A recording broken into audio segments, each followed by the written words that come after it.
Hi, I'm Dennis Nessler, Editor-in-Chief of Lodging Magazine. I'm here today with Tony Capuano, President and CEO of Marriott International. How you doing, Tony? I'm good. Thanks for having me. Thanks for being here. We appreciate it. We're honored to have you, as always. I want to talk a little bit, start out with Studio Res. Okay. You guys just recently broke ground in Florida. We did, Fort Myers. Yeah, it's exciting. And I think it was last year around this time we were talking about the launch of the brand. How is it coming along in your estimation? And you know, by the end of 24, you see more projects coming out of the ground? Yeah, no question. It's what's exciting to me when you think about launching a brand, you got to think about all the constituents we serve. And in this case, the catalyst was really what we heard from our customers. You and I have talked about our development strategy in the past, right? We want to keep everybody in the Marriott ecosystem. Mm-hmm. And with increasing frequency, we heard from our guests that for a certain type of trip purpose, that mid-scale extended stay really fit the bill. And so we started co-creating with some of our best franchise partners with a lot of input from prospective guests. We think we have a terrific mousetrap in terms of the product. And we've got some of our most prolific franchise partners really excited about the product. So you mentioned Fort Myers. That's a joint venture between Mark Laporte at Concord mm-hmm. and the Whitman Peterson team. I made some remarks at the groundbreaking. Mark Laporte jumped up on stage and told the assembled group he's going to do at least 54 Studio Res. Then I talked to my friend Mitch Schott, Noble, who just closed his Fund 5, yep. which is $1 billion fund. And he said, I wish I would have got the first shovel in the ground. So he and his team are out actively working on identifying sites to do a big Studio Res platform. And Noah Silverman and Eric Jacobs on our team are in active discussions on 300 or 400 Studio Res wow. opportunities. Wow. So we think it's a product, a window of opportunity in the market, and an opportunity that we can scale quickly. Yeah, I mean, those are some very proven developers, yeah, no as you question. know. So they will make that happen for sure. That's great. When I know you had a huge year in terms of signings. Mm-hmm. You know, really, in spite of the difficulty right now getting projects off the ground, and particularly new construction and things like that. So what do you primarily attribute that to? Well, a couple things. On a macro basis, continued resilience of travel. That resilience driving confidence in the owner and franchise community about the continued trajectory of the recovery. And then the breadth and quality of our industry-leading brands. The power of our revenue engines, the reach of the Bonvoy loyalty program. So those are the macro factors that drive it. And, you know, I ran development for 12 yes. or 13 years. I think we have the best transactors in the world. And I think they work 24/7. I mean, if you look at the signings we did last year, we signed 2.5 deals a day, every wow. day of the year. And just remarkable progress, I think. But you know, you raise some of the headwinds out there, particularly as it relates to new construction. And so for the last number of years, we've been talking about conversions. And one of the things, when you really dig into the detail on this record year of development that we had, conversions were a big part sure. of that story. We opened about 64,000 rooms globally last year. 25% of those openings were conversions. But of the 164,000 organic rooms that we signed, 40% of those were conversions. And so I think particularly as we operate in a climate where in markets like the US and in Europe you still have some constriction in the debt markets, conversions will continue to be a really major part of what we focus on. Yeah, there's no question. Any particular brands, Tony, that have really gained a lot of momentum? Yeah, I can't say all of them. You can't say all of them. All right. I know, it's like your children, right? Exactly. Yeah. No, I think certainly some of the brands that are particularly conversion friendly. So Delta, we have terrific traction with. All three of our soft brands, so Luxury Collection, Autograph, and Tribute, had banner years across the board.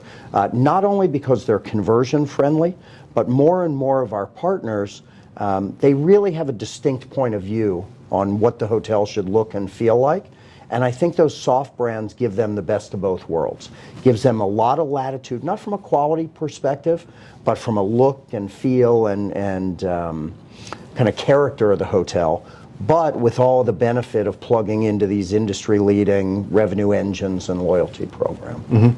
Do you see new construction picking up with some of the proposed or I guess rumored interest rate cuts and things like that? Do you see that happening? Yeah, I hope so. The vast majority of our development partners, they don't necessarily try to time the interest rate environment by, they say, oh, this is a good quarter to start. They understand that they've chosen to develop in an industry that by its nature is cyclical. Many of them are long-term holders of these assets. So if anything, the potential interest rate reductions that have been talked about in 24 just maybe make it a little easier for them and their equity partners to underwrite these deals, because it obviously the interest rates coming down will enhance the yields in their underwriting and make it a little easier for them to access capital. Yeah, sure. You mentioned before Bonvoy. How have you been able to, what are some of the most effective ways you've been able to leverage that as a brand and as a platform for the company? Well, I think Bonvoy, one of the things that's exciting to me, a lot of folks internally talk about it as our most important brand.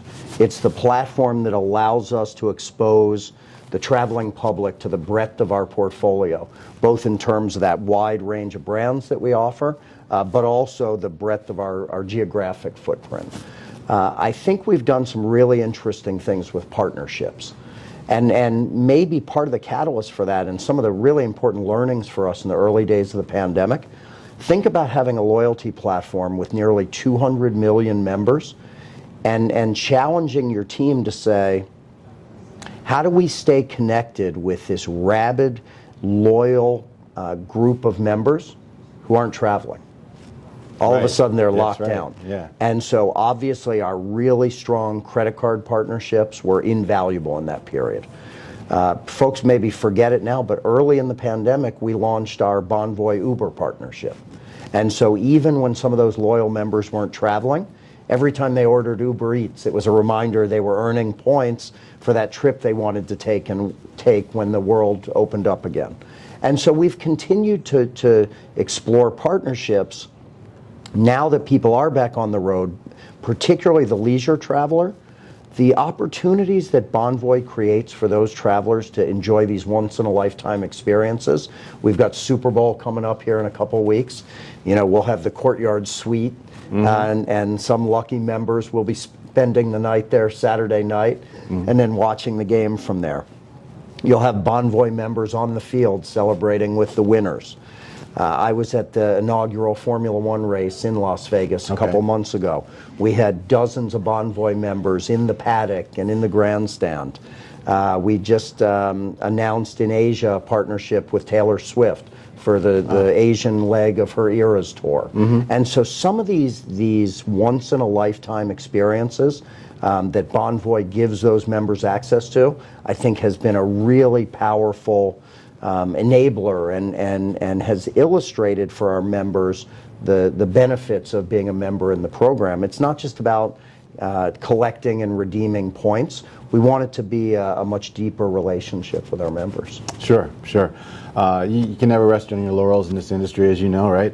What's the next avenue of growth for Marriott? What do you see as really being, any white space in terms of new brands or anything like that? Yes, there are lots and lots of benefits of industry-leading scale. And one of those benefits is, I don't think any of us at the company feel this need to go acquire a brand or launch a brand in pursuit of scale. We have scale. And so we'll only do it if we see a gap in our brand architecture. And a perfect example of that was we weren't competing in mid-scale, and we were hearing with increasing frequency from our guests that for certain trip purposes, mid-scale really fit their needs. Or if we see a gap in our geographic distribution where we think maybe we're not gaining the footprint that we'd like organically as quickly as we and our guests would like. So nothing on the horizon I can talk about, but of course we're always looking. Great. Thanks so much for your time. My pleasure. Anytime. Good to see you.